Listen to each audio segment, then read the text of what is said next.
I don't know if we can get all the way down in here. The mosquitoes are pretty bad. We just had a decent rain shower.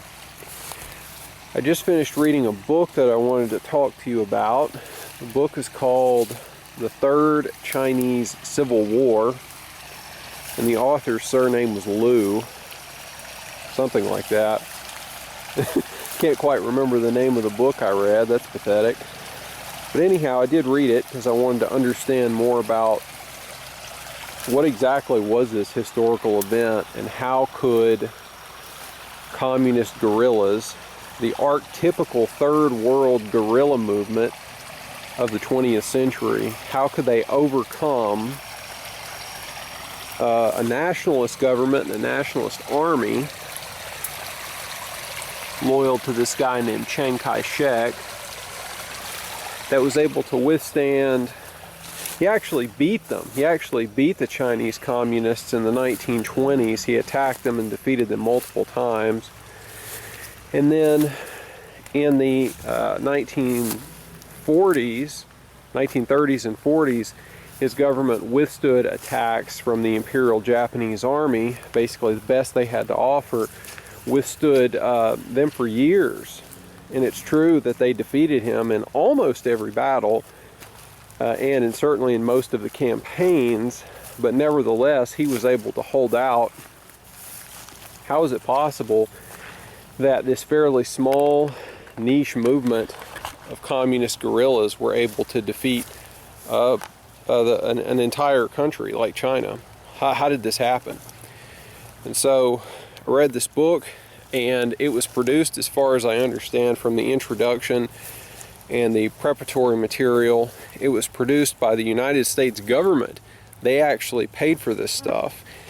They have, or had at some point, a series of books about war in Asia, because they felt like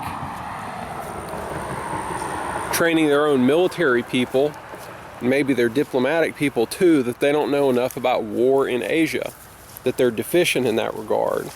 So they paid for these books to be written to educate themselves.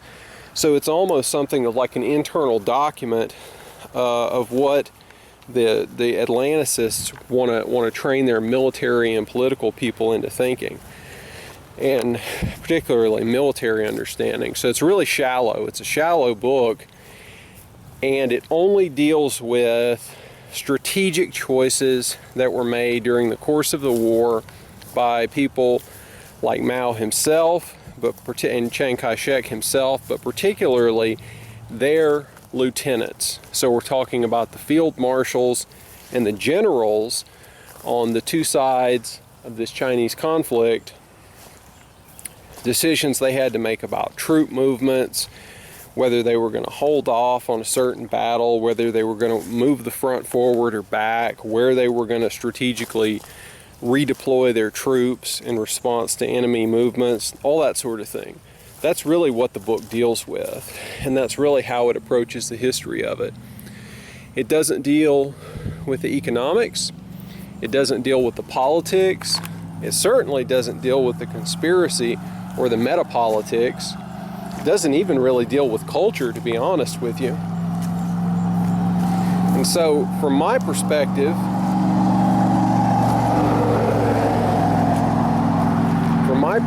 the book is extremely deficient in understanding these important things that no doubt were much more important than the disposition of one battle, one front, or even one campaign. As the author admits several times throughout the book, even when the communists were in a very, very difficult position at the start of the Civil War, and even later on in the middle of the Civil War when the nationalists were losing quite badly, it could go either way for either of the sides. So we know that the strategic stuff isn't the end-all and be-all.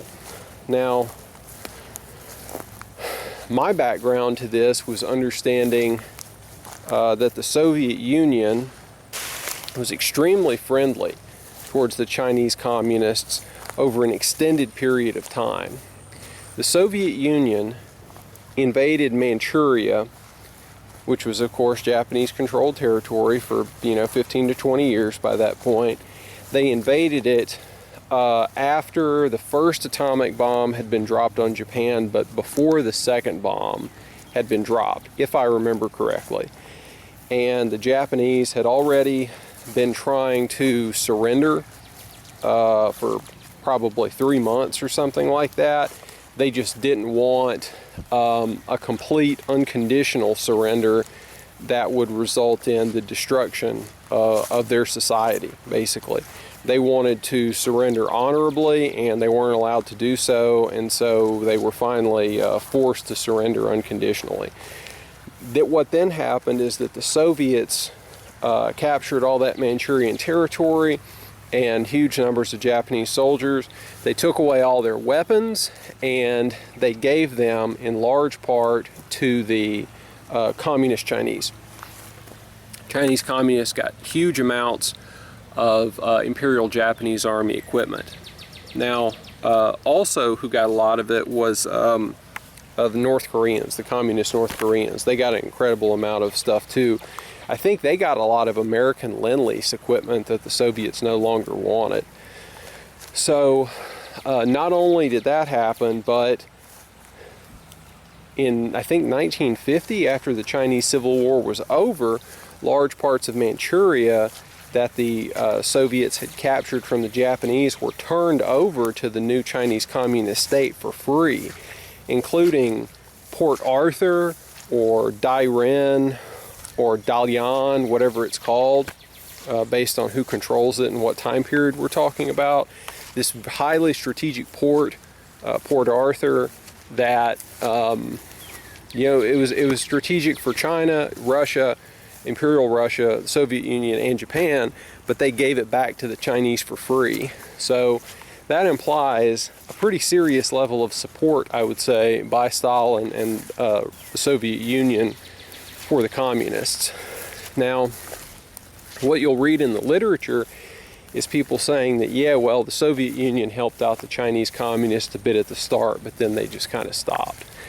I don't believe that. The Chinese, the entire Chinese state, had been fighting wars and civil wars for 20 or 25 years by this point, and they weren't industrialized at all. So even if they could have weapons shipped in, or even if they could capture weapons of some type, they couldn't make the ammunition.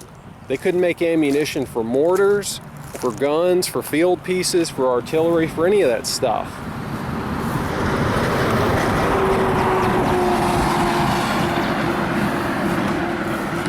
So somebody had to be supplying the Chinese Communist Army, the People's Liberation Army, and the precursors to it. And you can be damn sure it was the Soviets, right? That's who was doing it. Now, on the American side, there were basically two opposing viewpoints. The first viewpoint had been prominent, I think, since maybe the 1920s or even the 19-teens, and it had to do with American missionaries in China. Think of people like Pearl S. Buck, who wrote The Good Earth. Her parents, if I recall correctly, were, like these Quaker or Methodist or Anglican missionaries. These do-gooding, northeastern, elite white people who had gone so far down the rabbit hole into modernist Christianity and liberal Christianity that their main purpose in life was now not to help their race, their country, or even the people in their religion, but to go to China and try to convert people not only to Christianity, not only to their particular brand of Christianity, but basically to become a yellow version of the Northeastern liberal. And why do people do this? They do this because they have sort of a disdain deep down for their own race and their own culture, and they feel like perhaps they can obviate or remove that stain that they feel that they carry by creating a new cosmopolitan hybrid between themselves and some other group. So they go to Africa, or in this case white people from America, they go to Africa, they go to Central America, or they go to East Asia, and then they try to create, I think, a fusion between their culture and another one in order to get away from some sort of failing that they believe that they have. Very, very strange psychology. I don't completely understand it, of course, because I don't feel that way. Now, a lot of these people, their kids were even more screwed up than their parents, and a lot of the kids became communists, were uber liberals, just extreme progressive liberals, or they became sodomites, or they became spooks. They became CIA agents, OSS people, and intelligence people. So basically, a complete cesspool, utter cesspool, totally deleterious for the world, not just for America, but for the world in general. This group, eventually, because of their connections and their background, they were influential in American policy-making circles, and most of them supported Chiang Kai-shek and the nationalists. They thought that Japan was pretty much the worst place on earth. They thought the Japanese were evil, destructive, fascist, militarist, disgusting monsters. And so they wanted to support Chiang Kai-shek and the nationalists. This tendency, I think, was prominent up into the 1930s, at which point, once FDR got elected, there was a new tendency. This was also pro-China, but instead of being pro-Chiang, it was actually pro-communist. And a lot of these people were Jays, and the rest of them came from similar backgrounds to what I had just described. And these people, of course, were tied in really big, a lot of them on both sides of this, were tied in really big with that communist scandal that occurred later on in the 1940s, the Amerasia case. And we talked about it a little bit in that book by Bill Clinton's mentor. The name's failing me right now.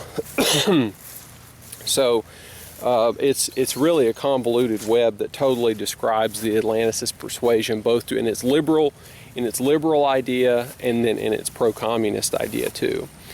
So these communists, they rejected Chiang Kai-shek and they preferred Mao instead.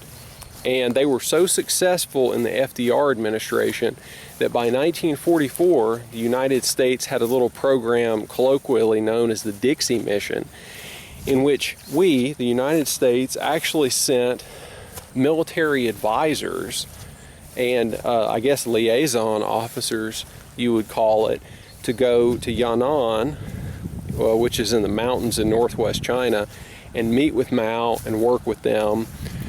And along with a bunch of journalists, a bunch of really disgusting, freakish journalists, like Agnes Smedley. There's a stork up there, or a crane, I should say, rather, white crane.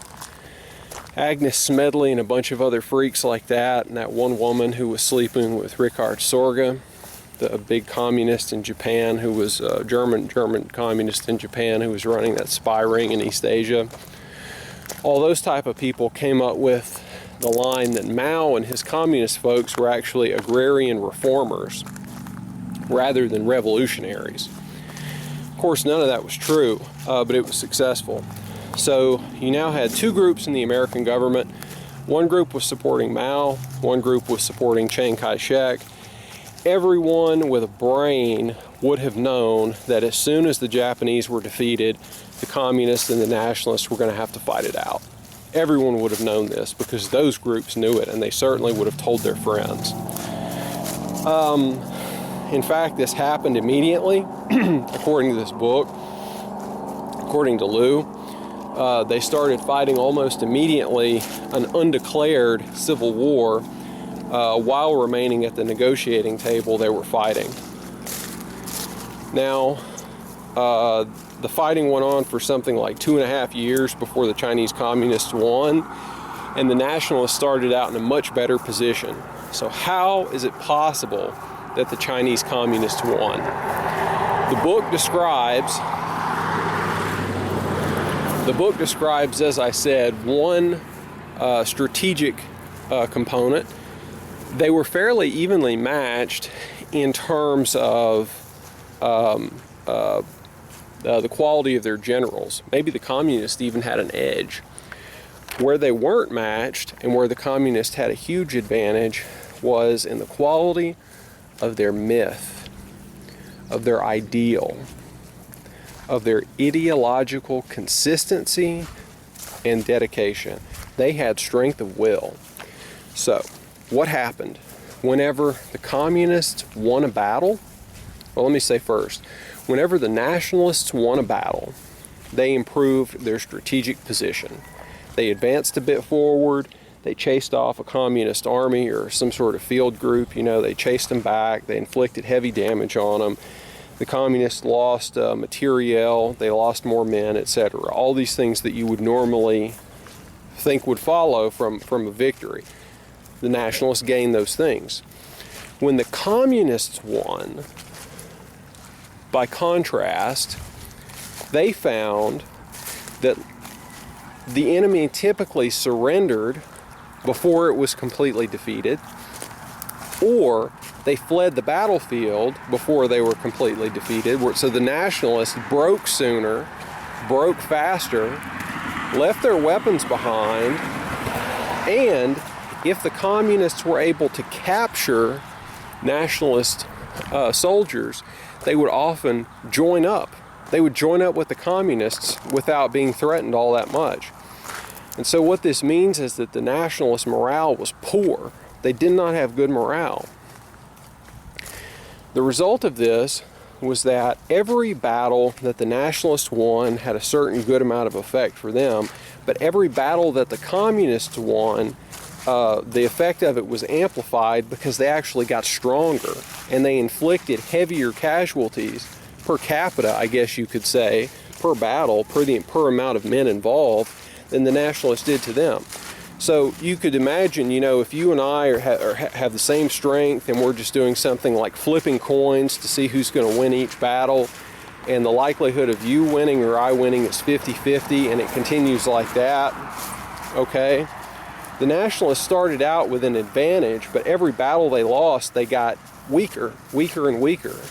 Every battle that the communists won, they got stronger and stronger. And so over a period of a couple of years, this really started to add up. And the communist generals understood this and they were able to take advantage of it. And so it only took, under these conditions, a couple of major nationalist defeats before their back was broken. Whenever they lost a major city or a very large battle, their morale got even worse. Okay, it was a huge problem for them. Now at the same time, whenever the communists lost a battle or had to abandon territory, it had no effect. It had no effect at all because their morale was so damn high, because they believed in their ideology so much, and because their leaders had such a strong will. They didn't let this stuff get to them. And even though there were some debates between the communist leaders over this issue or that issue, they had disagreements, they had squabbles, they never let their overall vision of a unified China under Marxist control, basically, they never let that get away from them. The nationalists, on the other hand, were basically a coalition of a bunch of petty warlords, with Chiang Kai-shek being the paramount leader over these warlords. And so, quite often, they would be unwilling to risk their forces in other places or in other ventures where it might be good for the entire war effort, because you were really just dealing with a warlord who was only concerned about a local area. And so they were hampered in that regard. Whereas on the other hand, the Chinese communists under Mao actually lost their capital of Yan'an during the war. Chiang Kai-shek successfully pushed forward and took their capital away from them, which if that had happened to him, it would have been a gigantic PR loss. It would have been a huge problem. They didn't care. The communists just backed off from it and said, well, we'll get it back later. We don't care. In fact, we'll go ahead and flank you while you're doing that, and we'll do guerrilla raids and beat up on your army. Another thing that the author talked about in the book was the shift between guerrilla army to army professionalism. That's like a big deal from his strategic perspective. It doesn't really interest us too much. it caused a few problems for them here and there. They successfully shifted over, and Mao was not always pushing guerrilla army stuff. He actually tended toward professionalization as soon as possible. He wanted to have big engagements in the field because he thought they were strong enough, which they did. Now, that was the one big thing from the book, was this problem in which the morale issue meant that the Chinese communists got stronger every time they won a battle, and the nationalists didn't have that same experience. The other thing, which wasn't discussed in the book but which I know about, was that the American communists were undermining Chiang Kai-shek's war effort by through those communist journalists I was talking about. They were constantly seeding stories into the American public, both at the elite levels and in mass politics through journalism, through just society and culture, through their journalistic activity. They said that the nationalist government was extremely corrupt, which it no doubt was, but perhaps that's really not the end-all be-all of the situation, right? Perhaps corruption is okay if it wins you the war. So people diverting resources from the war effort for local situations, it might actually be perfectly fine. But they used this issue to try to cut off support for him, and they were actually more or less successful in doing so. They essentially presented Chiang Kai-shek with the choice between either we cut off your aid, okay, your money and your arms that we're shipping you, we cut that off, or you sit down at the bargaining table with Mao and decide how to end the war.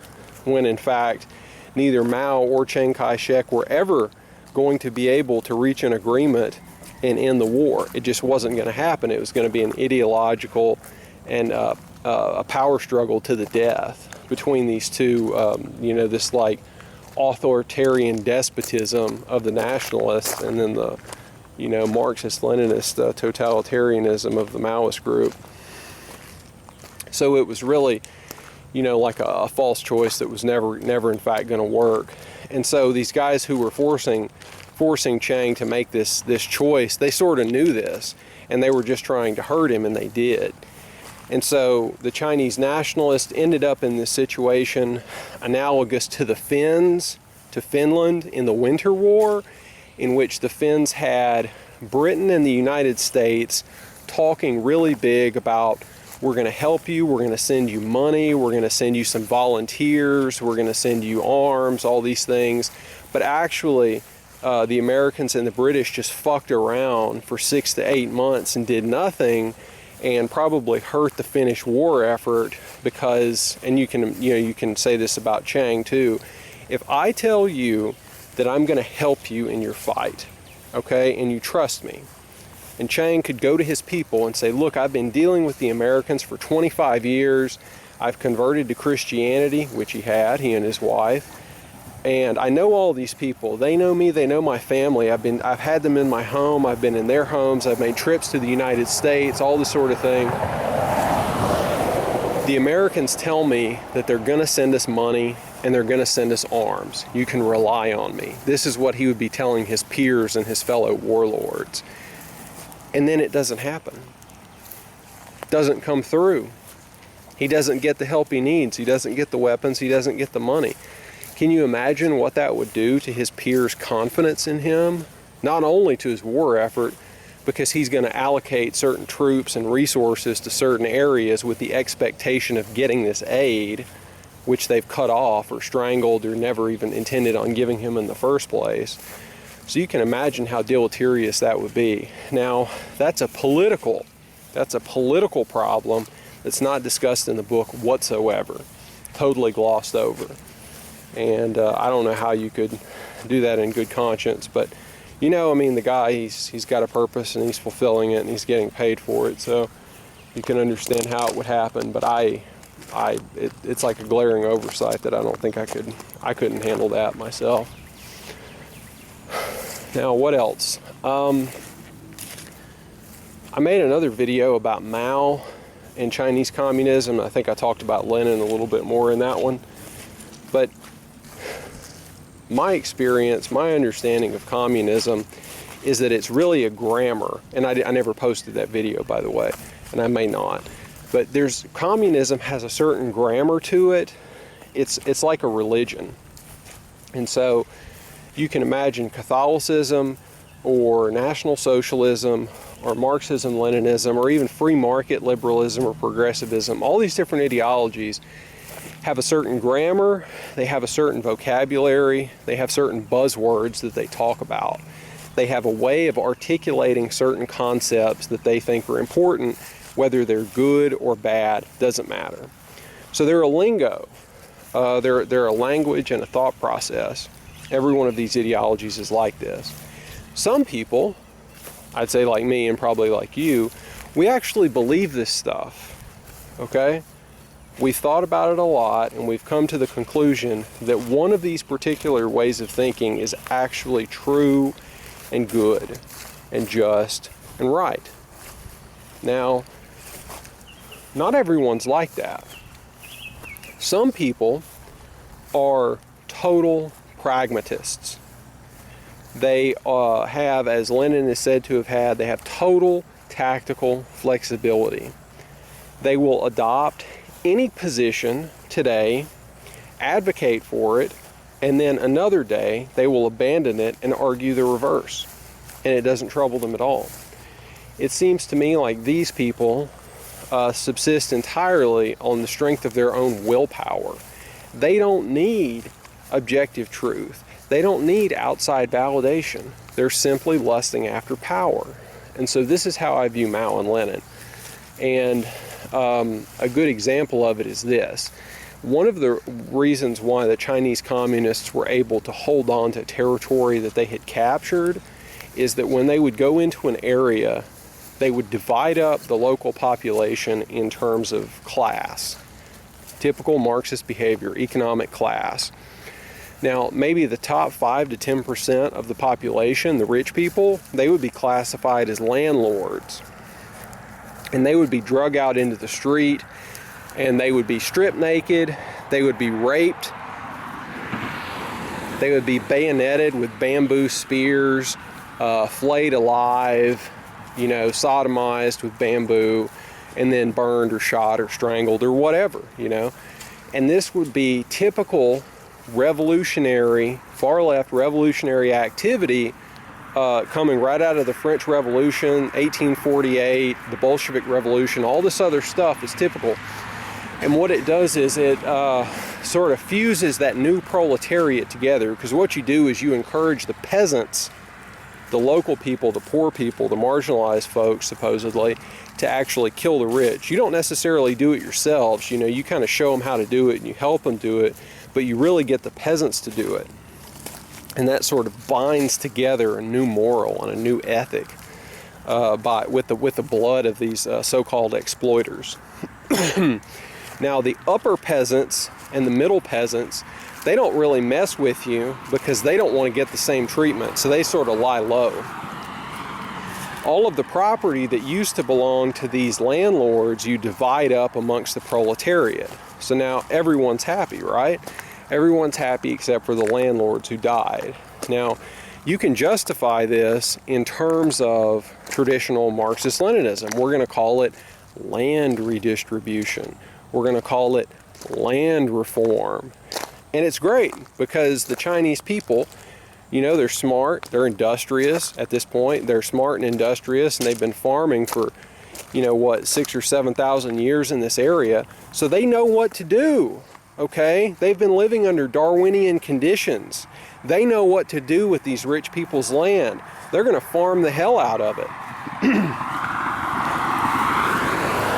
They're going to do great. Okay, so this is what happens in 1940, I don't know, what can we say, like 47, 48, 49? Well, the communists win the Civil War around 1950, and then they spend, 2 or 3 years consolidating and eliminating pockets of nationalist resistance, eliminating bandits and warlords, pacifying the area. Then what happens? Then, fuck the peasants, fuck them all. We're going to go through, we're going to take all of that property and land back that used to belong to the landlords. We're going to collectivize it. We're going to have the state own it. So now the peasants are expropriated. Now the peasants don't own a damn thing. Now we have barracks communism. And it was all a bait and switch, wasn't it? The peasants don't get anything. And not only that, but now they're going to live in a situation in which they're exploited more than they ever have been in the history of the world. They're going to have to bring in their pots and pans that they cook in, and we're going to melt them down, and we're going to ship them out of the country.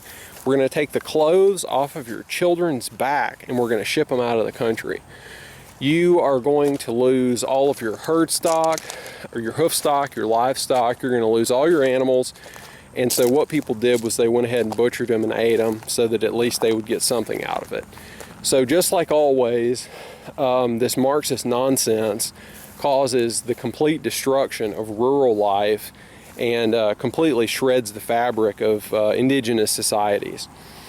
It totally erodes trust between classes, and therefore the race itself fractures, because now most of the activity, most of the fighting that's going to take place is going to be intra-race fighting. It's not going to be between Russians and Chinese or Chinese and Japanese. It's going to be Chinese killing and torturing and raping other Chinese, just like has happened in every other communist country, where, you know, people are destroying themselves. A single people is destroying itself for the most part, until finally, one day, you get a guy like Deng Xiaoping who's able to steer this nonsense back onto some sort of mixed model, some sort of market integration into this central planning, and to rehabilitate the native culture and native aspects of the civilization and get it away from pure technocracy, pure scientism, and revolutionary fervor harnessed as the pragmatic totalitarianism of a single person or a group of people, in the case of Mao, or the small clique that followed him and worked closely around him. So I think I've said pretty much everything I wanted to say. Yeah, so Chinese Civil War is some really interesting stuff, but you know, there's aspects of it that, because they delve into conspiracy theory, political history, and metapolitics, you're just not going to find them in a book about the war itself. And in a political history of it, you're probably not going to find enough about the war, and then they're going to give you a really biased Atlanticist view of the thing anyway, or a pro-communist version. So it's a mess, guys. Modern history is a damn mess. Should be doing a couple live streams soon. Going to do one about National Socialism and race, and we're going to do another one about America, its problems, and its prospects. Okay, thank you for your time.